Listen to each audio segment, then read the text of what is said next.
Hi mga kadodong, hindi ko alam kung interesado ba kayo makinig dito sa opinion ko about sa graduation money garland hahaha. Tayo kasi bilang magulang pinakagusto talaga natin ay inyong best para sa ating mga anak, di ba? Kahit pa sabihin nila na nagiging insensitive tayo sa mga parents na mahirap, o sa mga taong mahirap, pero kasi ako mahirap din ako pero ang stand ko bilang parent, ay okay lang hindi ako naiinggit kasi una sa lahat pinaghirapan nila yun hindi natin alam kung gaano katagal nila yun pinag-ipunan para maibigay sa kanilang anak. Para iparamdam sa anak niya kung gaano niya kamahal at pinahahalagahan ang anak niya.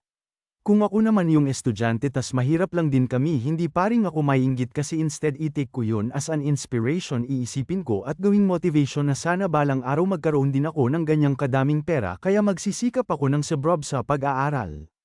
Hindi naman siguro sa nagyayabang kaya sila nagsabit sila ng ganun kadaming pera bilang money garland kaya lang dito tayo sa Pilipinas marami talagang merong crab mentality.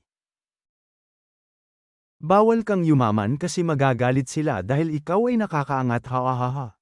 In short maraming ipokrito. Guys pera nila yun kaya wala tayong karapatan na makialam kung anong gagawin nila. Their life their rules period kaya ang inggit pikit. Porket ba maraming mahirap sa Pilipinas bawal na maging masaya at gawin kung anong ikakasaya ng anak mo. Pag naging sensitive ka may magbabago ba sa katayuan ng mga mahihirap?